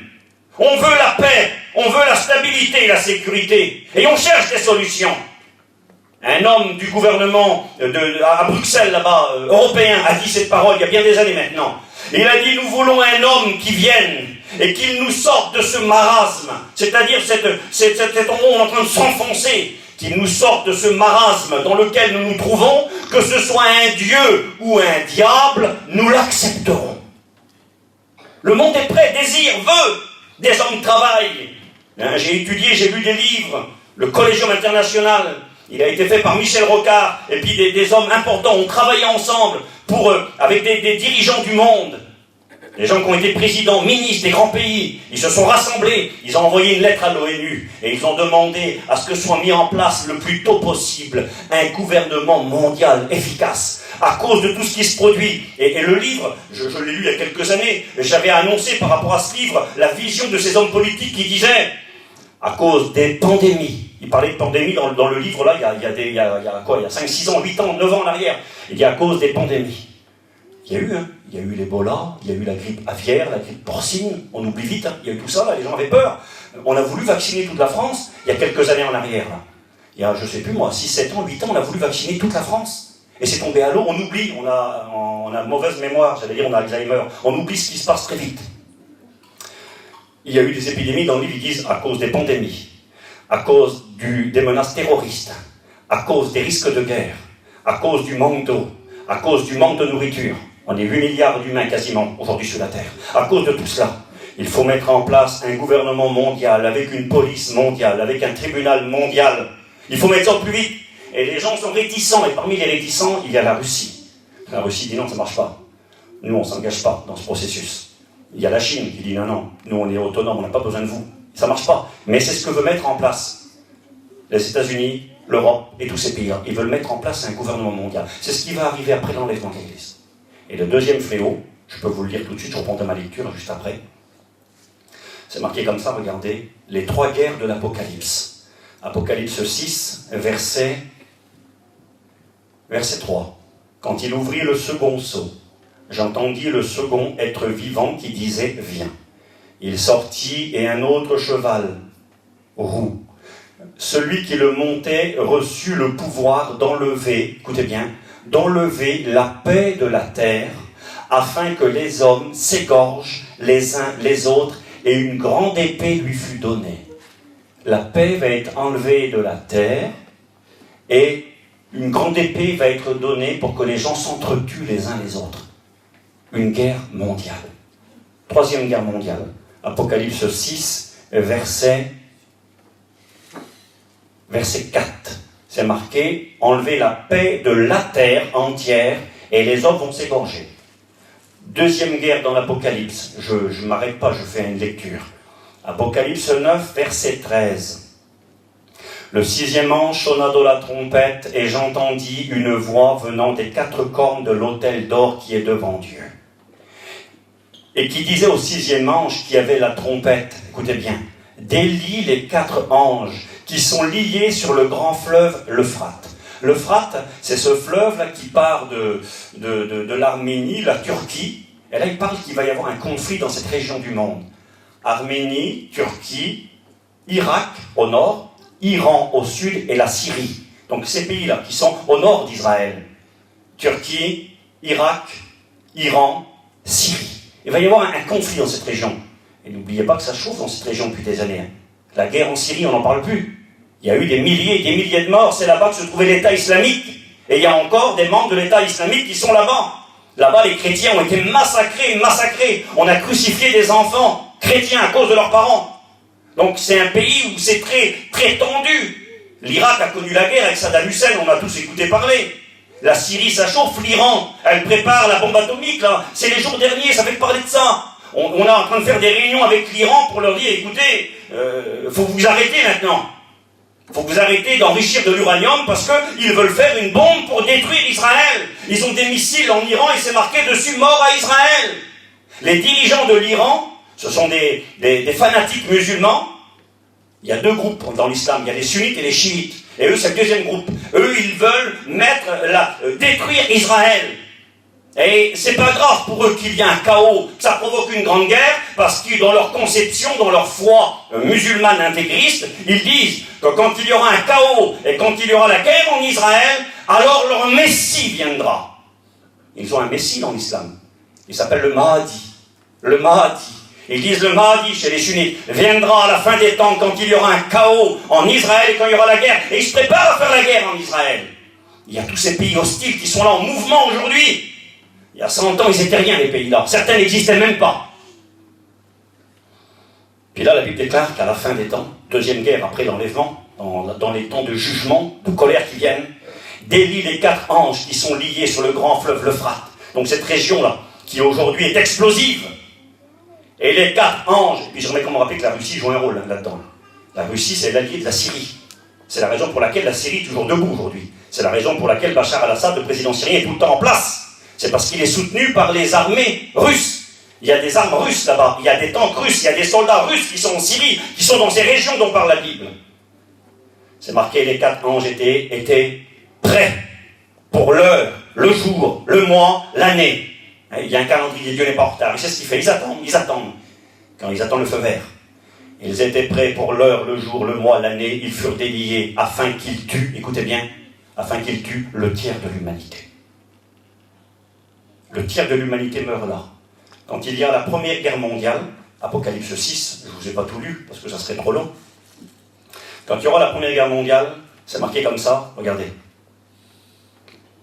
La paix fut enlevée de la terre, les hommes vont s'égorger les uns les autres, une grande épée lui fut donnée. Et c'est marqué un peu plus loin, ici, verset 8, il parle d'un fléau qui suit cette guerre, il parle après d'une grande crise économique qui va succéder à cette guerre. Où c'est qu'on va aller ? Ils ont mangé des milliards, nos dirigeants, pour essayer de solutionner le problème de l'épidémie. Les entreprises ont été payées, l'économie a été saignée à blanc. Et puis là, ça continue avec des guerres maintenant. Où est-ce qu'ils vont prendre les sous ?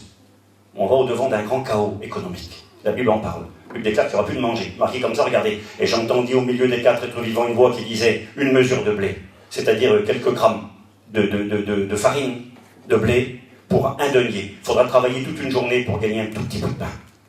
C'est ce qu'annonce la Bible. Un temps de famine, un temps de crise économique. Après, il est marqué celui qui le montait s'appelle la mort.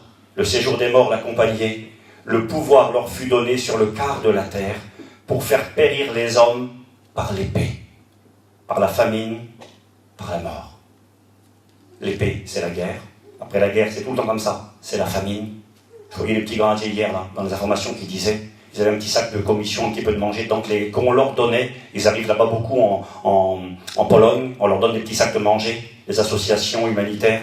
Et les grandiers disaient on n'aurait jamais cru qu'un jour on aurait besoin qu'on nous donne un petit sac de manger. J'aurais jamais cru ça il y a 1 mois, 2 mois en arrière. Aujourd'hui, ici, ça. La Bible déclare ceci, c'est ce que j'ai lu. C'est écrit, je regardais la mort monter sur un cheval. C'est un langage, bien sûr. Accompagné du séjour des morts, le pouvoir leur fut donné sur le quart de la terre pour faire mourir les hommes par l'épée, la famine, la mortalité et par les bêtes sauvages de la terre. Les bêtes sauvages, c'est pas les lions, les tigres qui vont manger les hommes. J'ai regardé le mot qui est utilisé là, bêtes sauvages. Eh bien, il est question ici c'est le même mot qui est utilisé pour l'antéchrist. On l'appelle la bête. Le faux prophète, la bête. C'est des hommes cruels et méchants, capables de tuer comme une bête. Pas de cœur, aucune pitié.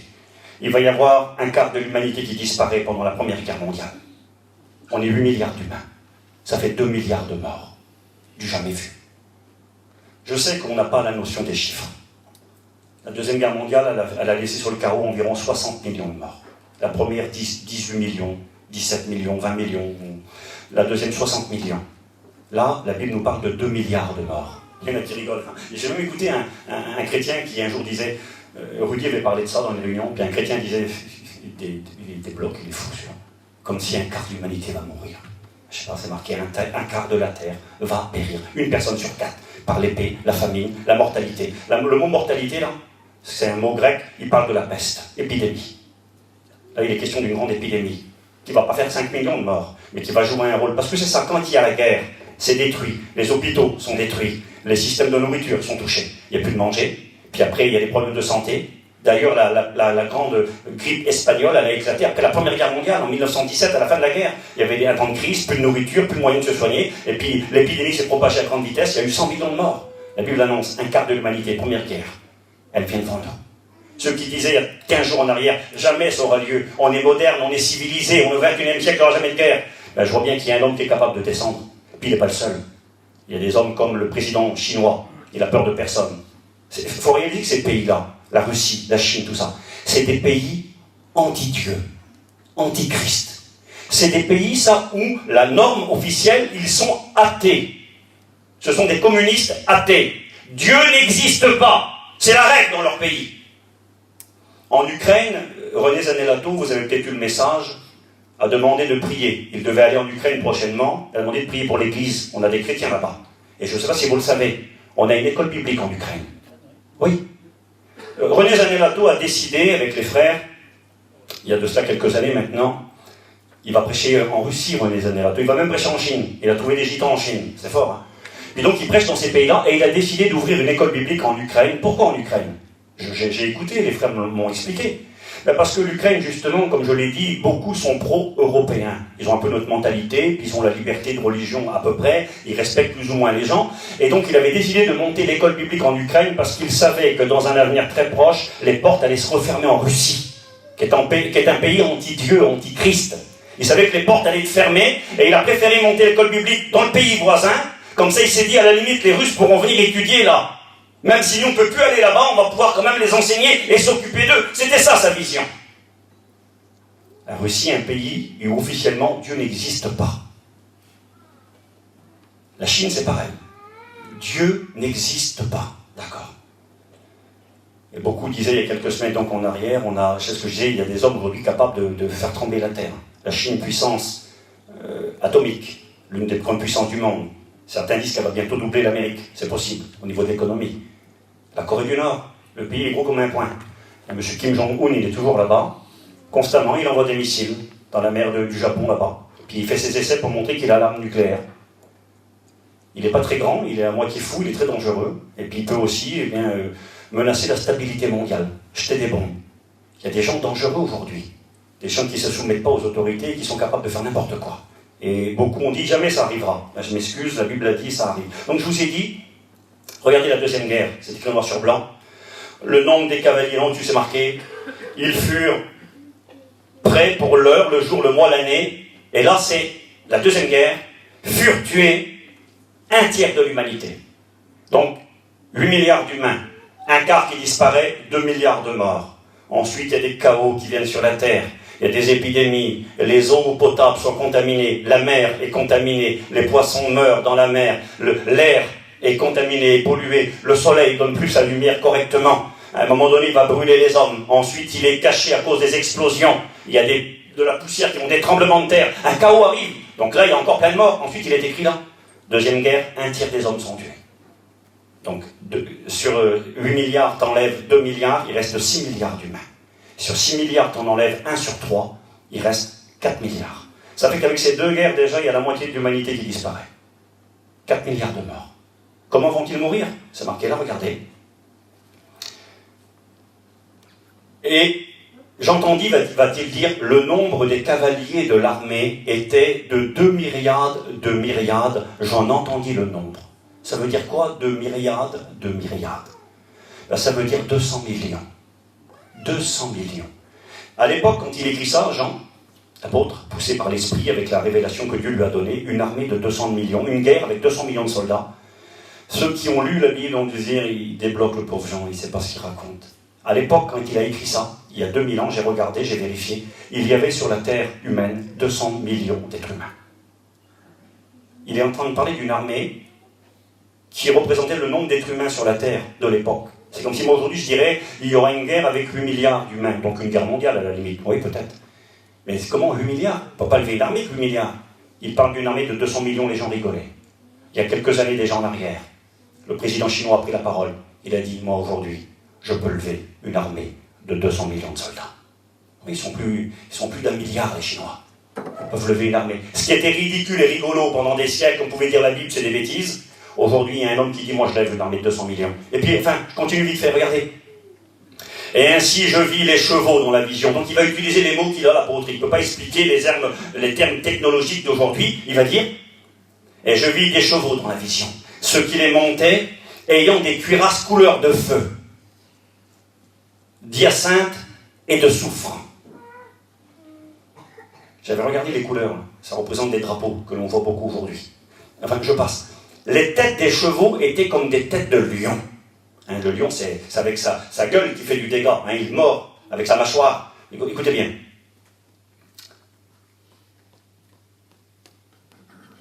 Les têtes des chevaux étaient comme des têtes de lion. Et de leur bouche, c'est de la bouche que sortait l'âme qui allait détruire. Écoutez bien. De leur bouche, il sortait du feu, de la fumée et du soufre. Il y a 2000 ans en arrière. Les armes à feu, ça n'existe pas il y a 2000 ans en arrière. On fait la guerre avec des javelots, avec des flèches, avec des catapultes, on jette des pierres, on jette des morceaux de bois, mais on n'a pas d'armes à feu, ça n'existe pas. De leur bouche sortait du feu, de la fumée et du soufre. Le tiers des hommes fut tué par ces trois fléaux, par le feu, par la fumée et par le soufre qui sortaient de leur bouche. Et après, il donne des détails, car le pouvoir des chevaux était dans leur bouche et dans leur queue. Leur queue était semblable à des serpents ayant des têtes. Regardez un missile, comment c'est fait. Des fois, il y en a qui les dessinent, des missiles. Ils font des têtes dessus. On dirait un serpent. C'est vrai, ça fait 20-30 mètres. Et puis, des fois, ils dessinent des dessins, ils marquent des écritures. Tout à l'heure, il me disait, le frère Jean, là, qu'il a vu un missile, il s'appelle Satan 2 en Russie. Quel beau missile, hein. Satan 2, quel beau nom qu'ils lui ont donné. Pour faire du mal, détruire.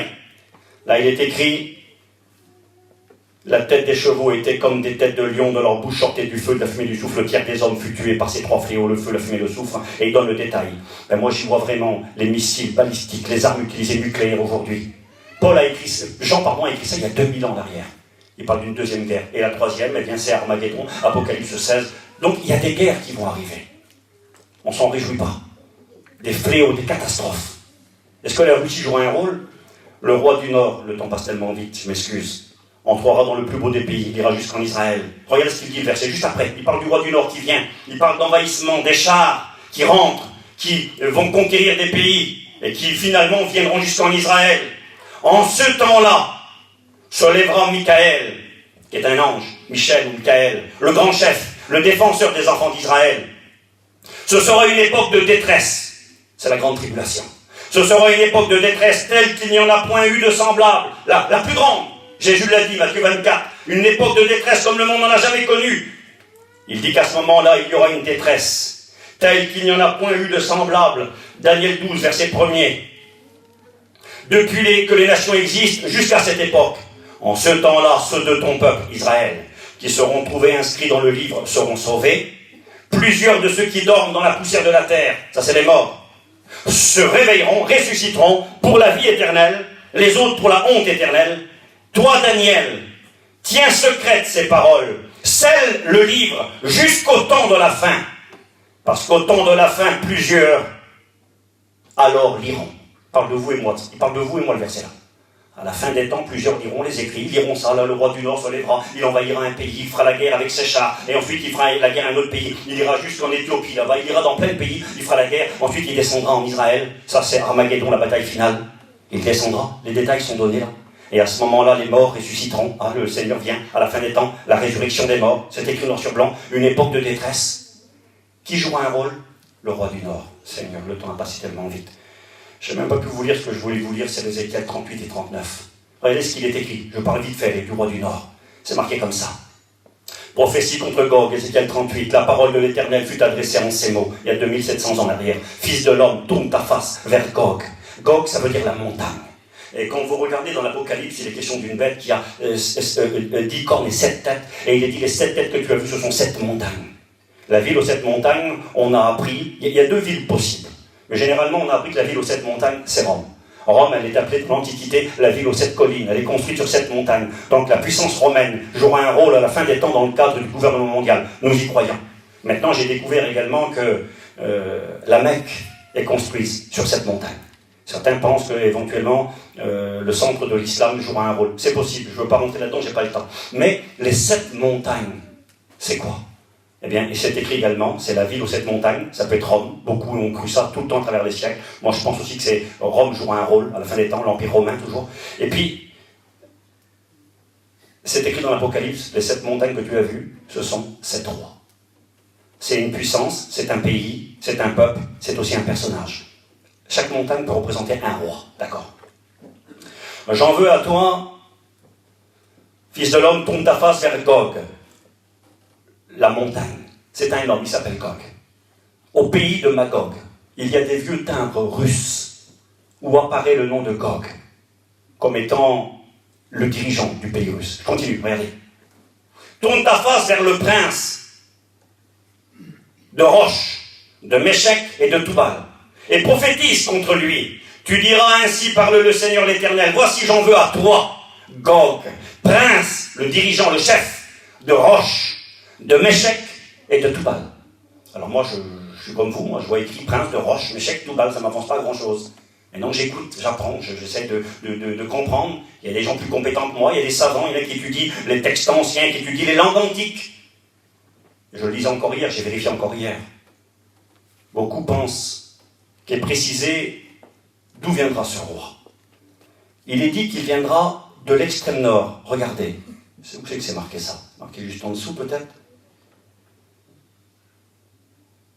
À l'extrémité du nord, Ézéchiel 38, verset 6. Et toutes ces troupes, peuples nombreux qui sont avec toi, prépare-toi, tiens-toi prêt, toi et ta multitude, assemblés autour de toi, sois leur chef. Après bien des jours, tu seras à leur tête dans la suite des années, à la fin des temps. Tu marcheras contre le pays dont les habitants échappés à l'épée. Peuple d'Israël auront été rassemblés d'entre plusieurs peuples sur les montagnes d'Israël, longtemps désertes. Et là, il est écrit, alors tu partiras de ton pays des extrémités du nord. Tu prends une carte du monde et tu regardes qu'est-ce qu'il y a au nord d'Israël. Juste en haut, il y a le Liban. Après, il y a la Syrie. Après, au-dessus, là-bas, tu as la Turquie, l'Arménie. Et tu regardes l'Irak, l'Iran. Et tu regardes au-dessus, à l'extrême nord, tu prends une carte du monde, tu traces un trait droit, tu vas tout en haut, tu as la Russie. La Russie, c'est le pays de l'extrême nord d'Israël. Et lui, il s'appelle Gog, il est le prince de Roche, Méchec et Toubal. Et des experts en langue ancienne ont expliqué que Roche, ça veut dire la tête en hébreu. Oui, c'est vrai. Le souverain, le chef. Mais là, il n'est pas dit que c'est le prince de la tête. Le prince de Roche. Et Roche a donné le mot Russie. Roche, Russie. Méchec, Moscou. Toubal, Tobolsk. C'est les 3 villes principales de Russie. Celui qui va venir de l'extrême nord d'Israël, qui fera un chaos à la fin des temps et qui ira jusqu'à Armageddon pour détruire Israël, ça sera le prince de la Russie, le prince de Moscou et le prince de Tobolsk, c'est-à-dire le chef de la Russie. Et j'aimerais vous le dire parce que c'est vrai, j'ai pas découvert ça ce matin, parce qu'il y a un conflit en Ukraine aujourd'hui. Les frères le savent, ici Dan le sait. Il est au courant de ces choses, et puis moi je presse ces choses-là depuis une vingtaine d'années. Ça fait peut-être 20 ans que moi et d'autres, il y a 40, il y a 50 et d'autres plus que ça, disent qu'à la fin des temps, la puissance russe jouera un rôle dans le conflit final et mondial. Et il y a encore une semaine en arrière, beaucoup ricanaient et rigolaient, comme si la Russie un jour va envahir des pays, comme si la Russie va faire la guerre. Mais vous rigolez, on est au 21e siècle, il n'y aura plus jamais de guerre comme ça. Et puis il y a 4 jours, ça a été la douche froide. Parce qu'elle a été capable de sortir en Ukraine, avec une petite armée, pour rigoler. Parce que s'il veut, je l'ai dit, il appuie sur un bouton, l'Ukraine disparaît. Il envoie toute l'armée russe, ils sont morts, ils massacrent tout le monde. Je m'excuse, c'est trop, mais en réalité, c'est pas beaucoup. J'ai écouté hier 200 morts. Je m'excuse, une guerre avec tous les missiles et puis tous les kalachnikovs, 200 morts, c'est rien d'un homme. Vous comprenez ce que je veux dire? C'est beaucoup trop. Un mort, c'est trop.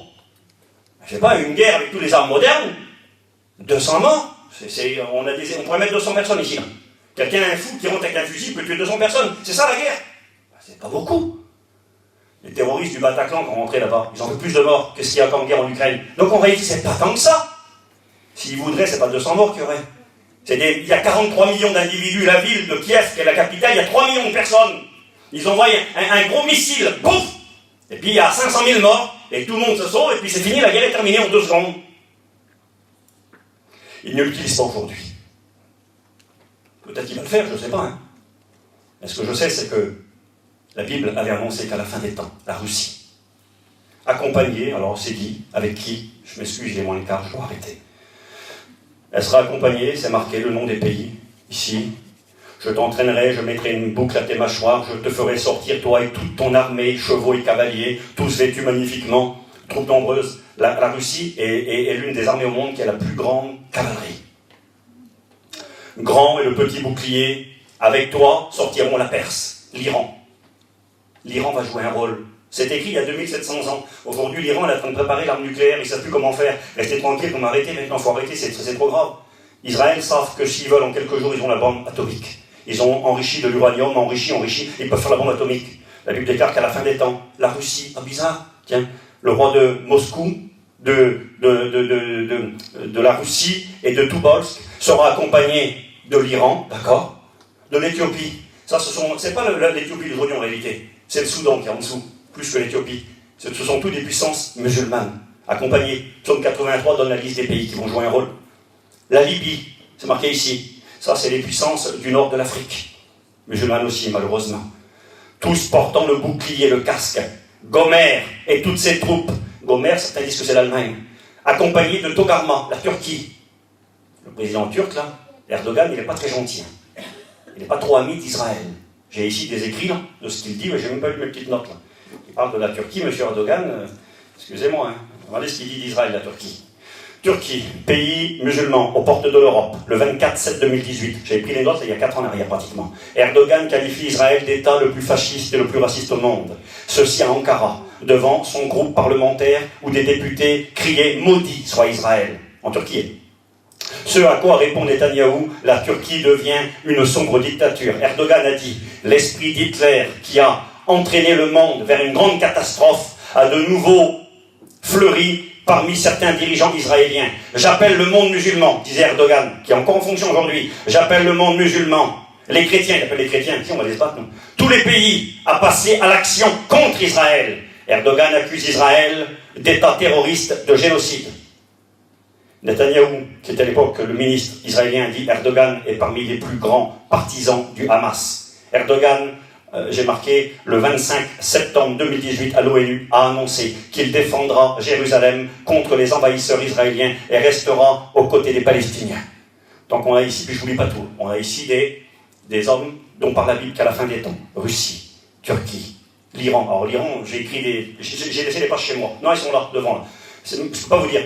Mort à Israël, ils disent qu'Israël, excusez-moi, c'est une tumeur cancéreuse qu'il faut enlever du Moyen-Orient, qu'il faut les détruire et les exterminer. J'ai juste noté ça et j'aurais fini. La Russie, j'ai marqué ça, la Russie, j'ai fait des recherches. Et ce grand pays de l'extrême nord d'Israël, tu viendras de l'extrême nord, tu tomberas contre Israël, parce qu'à la fin ça finira en Israël. Ce qui se passe aujourd'hui en Ukraine finira en Israël. Mais t'es fou, Steve, jamais de ta vie. Ben, ce qui arrive là, les gens disaient jamais de ta vie. On est aujourd'hui dans une guerre qui peut devenir une guerre mondiale. Ça peut devenir, je ne dis pas que c'est le cas, hein, ça peut devenir la guerre d'Apocalypse 6, où les hommes vont s'égorger les uns les autres. Il y a des blocs qui sont en train de s'unir. Un copain m'a dit l'autre jour, t'as vu, la Chine, elle condamne la Russie. J'ai dit, excuse-moi mon copain, la Chine ne condamne pas la Russie. La Chine est partenaire, allié avec la Russie. Mais non, j'ai envoyé des écrits. Puis là, j'écoutais, il y a eu un vote fait à l'ONU pour condamner ce qu'a fait la Russie. Ils ont condamné l'envahissement d'Ukraine. Et puis la Chine, qu'est-ce que vous en pensez? Abstention. Ils ne condamnent pas, eux. Mais non, c'est les alliés. On va donner des sanctions à la Russie, ils ne pourront plus faire de commerce, mon œil. Ils vont vendre à la Chine. Ils font du commerce avec les Chinois. Et puis, quelle menace qu'on va faire à la Russie? Ils ont le pétrole, ils ont le gaz, ils ont le blé. Quelle menace qu'on va leur faire? C'est comme si tu vas voir le boulanger, toi tu dis, je suis pas content après toi, je ne prendrai plus de pain. Ah vas-y, prends plus de pain. Mais au bout de 15 jours, il faudra bien que tu manges du pain. C'est plutôt nous qui sommes dans la misère. En mettant des sanctions à la Russie, j'ai écouté les politiciens parler, ils disaient, on se sanctionne à nous. Parce que maintenant, il va y avoir de moins en moins de blé, le pétrole, il faudra le payer une fortune, on pourra plus. On est en train de s'auto-sanctionner. Puis eux, qu'est-ce qu'ils ont à faire? Ils font du commerce avec la Chine. Puis si la Chine n'est pas pénalisée, on achètera à la Chine. Mais ça viendra de la Russie quand même. Il disait, Jacques Attali, là, il y a 2 jours en arrière, ou hier, il disait, c'est avec l'argent de notre gaz qu'on est en train de payer les bombes qui sont en train d'être jetées sur l'Ukraine par la Russie. C'est les sous qu'on donne à la Russie en voulant dire arrêtez. Mais comment tu vas arrêter? On va arrêter de mettre de l'essence, on va acheter des chevaux, puis se déplacer à cheval. Ben non, on n'arrêtera pas. La Russie est ce grand pays de l'extrême nord d'Israël où est recensée une présence juive depuis des milliers d'années. même avant Jésus, et qui à de multiples reprises, écoutez bien, la Russie, s'est livrée à de véritables massacres contre les Juifs. On recense déjà un pogrom. Un pogrom, c'est quand on massacre la population juive. Antisémite à Kiev. À Kiev, c'est là qu'il y a la guerre aujourd'hui. À Kiev. C'est même l'ironie de l'histoire. Je ne sais pas si vous le savez, le président ukrainien, là, qui est en fonction aujourd'hui, là, c'est un juif. Vous ne savez peut-être pas, c'est un juif. Dans ce pays-là, on a massacré les juifs. Et aujourd'hui, c'est un peu l'ironie de l'histoire. Enfin bref. On recense déjà un pogrom antisémite à Kiev en 1113. Il y a 200 ans, non, il y a 1000 ans en arrière. Les Juifs furent chassés et interdits dans ce pays jusqu'à la moitié du XVIIIe siècle. Les pogroms, les massacres des Juifs, se succédèrent dans ce pays en 1821, 1849, 1859, 1871. Les biens des Juifs étaient pillés, saccagés, avec toutes les actions possibles en de telles circonstances. Des abominations contre le peuple juif. Ceci continuant en 1881, 1882, dans le règne d'Alexandre III de Russie. Cela continuera pendant des décennies de manière régulière et normale. C'était un antisémite d'État. On estime à environ 150 000 à 200 000 nombres de morts, les Juifs qui ont été tués de 1918 à 1922. Ce sont les unités d'armée russes qui s'en chargèrent même parfois. Pour résumer, depuis des siècles, le peuple juif ayant vécu en Russie, j'ai presque fini, lorsque c'était possible, dut subir, et ce quasi tout le temps, des persécutions, du rejet, de la haine, qui perdure toujours aujourd'hui et atteindra son point culminant dans un avenir proche. La Russie, grand allié de puissance musulmane et assoiffée de pouvoir et de richesse, attaquera bientôt Israël à la tête d'une confédération de plusieurs pays. Le 14-12-2018, la Russie a transporté récemment en Syrie des missiles perfectionnés, les S-300. Après la perte de son avion, le IL-20, et la mort de 150 officiers qui s'y trouvaient. Si Israël, disent les Russes, c'était il y a 3 ans, frappe la Syrie, son ennemi qui veut sa perte, et que à nouveau, par erreur, elle viendrait à toucher des soldats russes, nous pourrions aller au-devant d'une grande guerre. Aucun bombardement de cibles syriennes ou iraniennes, les alliés de Moscou ne sera plus toléré. La Russie a informé Israël que ses soldats étaient dans des bases militaires syriennes et iraniennes. Ils ont déjà des soldats en Iran et en Syrie. Des pays qui veulent détruire Israël. La Russie, c'était il y a 3 ans. Aujourd'hui, il faut encore parler d'eux. Et c'est dommage parce qu'il est trop tard. Je n'ai pas le temps de vous lire. Je le ferai peut-être dans une prochaine réunion, on verra bien. Ézéchiel 38, le dénouement de tout ça. Et la Bible nous enseigne, il y a 2600 ans, 2700 ans, qu'à la fin des temps, le prince de Russie, de Moscou et de Tobolsk jouerait un rôle dans une guerre. Il utiliserait les chars, il envahirait. Et cette guerre deviendrait une guerre nucléaire. Aujourd'hui, l'actualité nous montre que tout cela est possible. Le monde tremble, a peur. Parce que jusqu'à où ça va aller, ils ne savent pas. Moi non plus, je ne le sais pas. Je l'ai dit, il peut y avoir un sursaut, un recul, une accalmie que Dieu fasse. Mais ça peut aller très vite et très loin. Et si ça va très vite, et si ça va très loin, et si ça aboutirait, par exemple, pas à Armageddon tout de suite, pas à Gog et Magog tout de suite, parce que ça c'est la guerre finale, c'est la 3e guerre, mais ça peut aboutir à une guerre mondiale. La Russie et ses alliés, la Chine, les puissances musulmanes, l'Iran, peuvent vite se mettre ensemble. C'est ce qui s'est passé pendant les 2 guerres mondiales. Ça provoquerait un chaos terrible. Et si cette guerre est celle dont parle l'Apocalypse, vous savez ce que ça veut nous dire ? Là, ça veut nous dire qu'on peut rentrer à la maison très vite. Ça veut dire qu'on peut partir très vite au ciel. Je m'excuse, j'ai peut-être été trop compliqué pour vous ce matin. Je vous lis un dernier verset, on baisse nos têtes. Baissez vos têtes, s'il vous plaît. Je vous lis ça, puis on prie le Seigneur. C'est la conclusion du message. Ça finit comme ça. J'ai voulu vous parler un petit peu. Je crois que c'est bien que je le fasse dans les autres églises. C'est bien que je le fasse aussi chez nous. Peut-être pas un dimanche, je m'excuse. C'est marqué comme ça et on va prier le Seigneur. Épître aux Hébreux, chapitre 10, verset 35.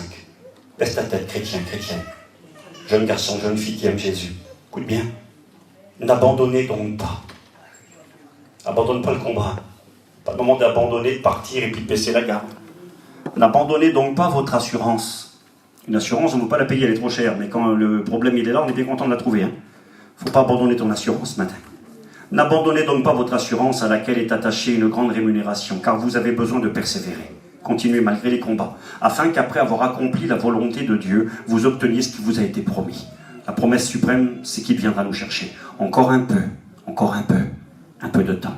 Celui qui doit venir viendra, et il ne tardera pas. Et mon juste vivra par la foi. Mais s'il se retire, mon âme ne prend pas plaisir en lui. Nous ne sommes pas de ceux qui se retirent pour se perdre, mais nous sommes de ceux qui ont la foi et gardent la foi pour sauver leur âme. Seigneur, nous sommes devant toi ce matin. Nous voulons te dire merci pour ces instants